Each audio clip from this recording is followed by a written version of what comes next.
Okay, so I see the red light is on, and I'm recording also for Audacity for the next episode for the In the Hot Seat podcast. And with this one, I have another double header, and that is for Impact Wrestling Against All Odds, and as well for WWE Money in the Bank. Of course, all from this past weekend, and hopefully you enjoyed your 4th of July weekend. And I want to thank, of course, Love Wrestling CA to actually have me a part of their podcast and being able to talk about NXT most recently. That was really awesome and a long time coming, and I hope I can be able to actually do that again whenever they want me to be on. I'll be happy to be on again, and we'll see what happens for next time. So I appreciate them being able to have me on as a guest for NXT, talking about NXT right after Power Out as well on their Twitch account. I don't know if the video is still up as of right now, because I know Twitch likes to actually take away videos after a while. So if it is still up on there, definitely go check it out as well. It was very fun to do that, and again, hopefully we can do that again soon. So we'll get into the first thing here with Impact Wrestling Against All Odds. Getting right down into the matches that we did get to see, where we had Motor City Machine Guns dealing with the Bullet Club on this one. A very interesting way to deal with things between those two teams and everything. Couldn't really went either one. We had ASOS and Chris Bay basically dealing with the Bullet Club on that, and we have Motor City Machine Guns doing their thing and holding things on their own and actually winning there. So that was really awesome to see them lately do the tag team division thing and being able to do the tag team thing for quite some time. And that has been really well worth it and exciting. Then we get into the X Division Championship match where we had Mike Bailey and Trey Miguel. A more serious side of Trey Miguel dealing with trying to get the title back and everything more serious, and being able to and he might do everything that he can to actually stop Mike Bailey, but Mike Bailey was able to come back and retain and keep the title, which makes sense, and actually keep that going for him. And I'll see, we'll definitely see what happens with that and who he'll be facing next for Mike Bailey on that, and see where Trey Miguel goes from here.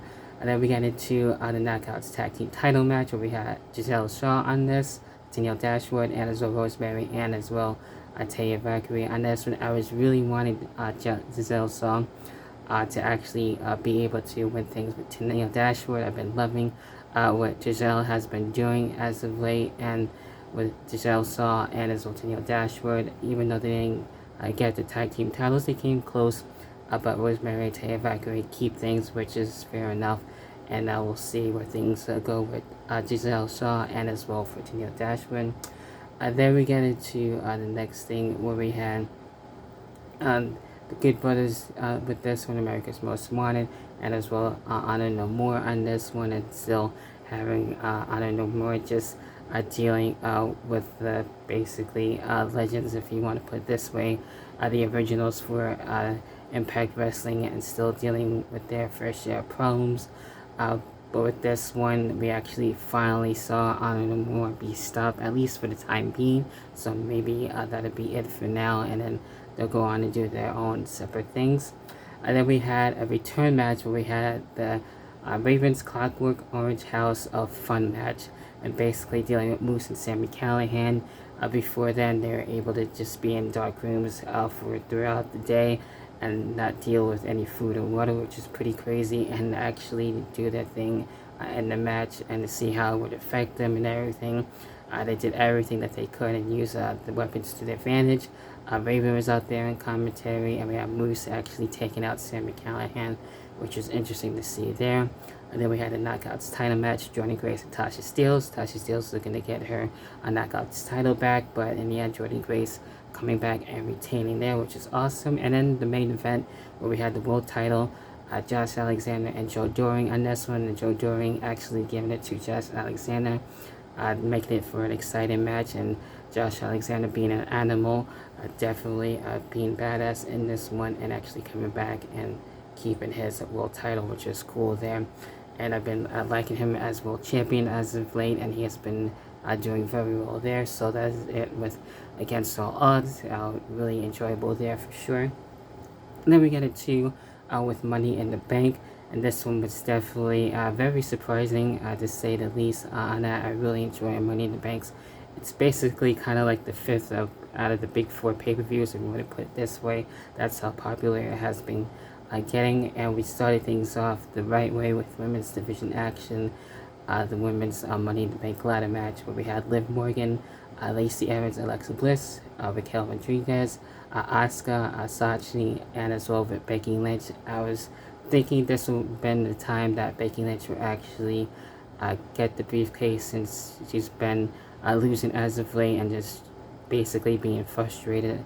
Also at the meantime, I had my main pick, which was Liv Morgan in this one, and she actually won. Any one of these women could have actually won it, but Liv Morgan winning it, I couldn't believe it. I still can't believe it, and I just had to look back on it and having the goosebumps, and it was really exciting to actually have Liv Morgan be Miss Money in the Bank. We'll get into what else she does have in store later on. Then we get into the United States Championship match, Theory and as well with Bobby Lashley on this one.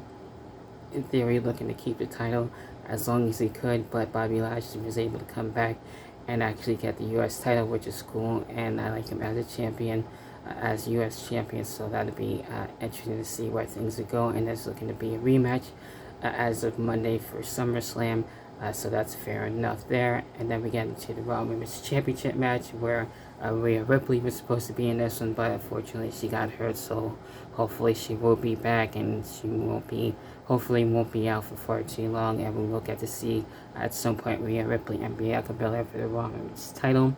But we had Carmella on this one dealing with Bianca Belair, and she had her fair share of problems as of late, so that was interesting how she got involved there, and having to have Bianca Belair keep her Raw Women's title, and that was really cool with that. And then we get into the undisputed WWE Tag Team title match, the Usos and the Street Profits, one of the matches on the night for sure, and having the great chemistry and everything there, and the Usos actually keeping the tag team titles, which definitely makes sense, but I wanted the Street Profits to actually get the win.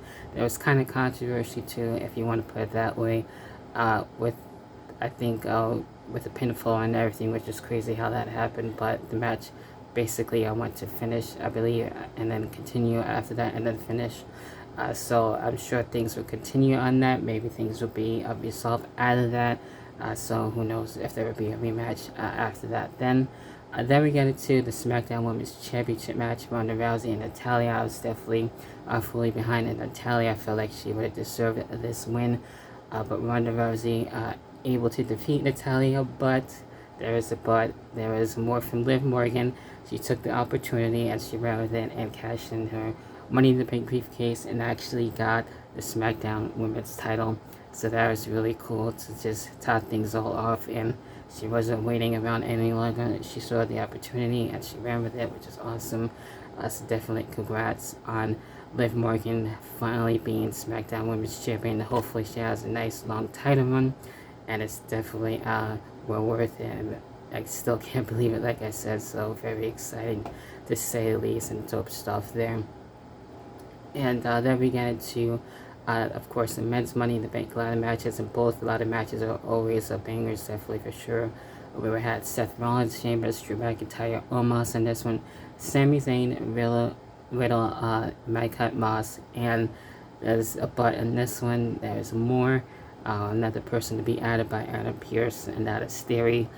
Basically saw that coming, Theory losing the title earlier, the United States title earlier in the night, and actually basically kind of righting it wrong.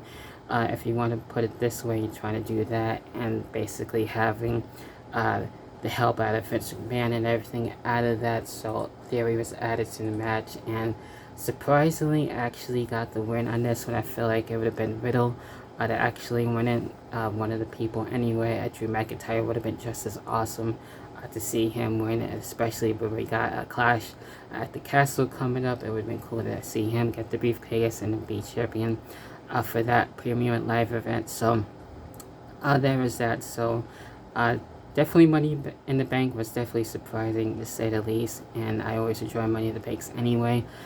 So this one was definitely worth it for sure, especially with Liv Morgan winning the briefcase and as well getting the Smackdown Women's Championship. So that's really cool there.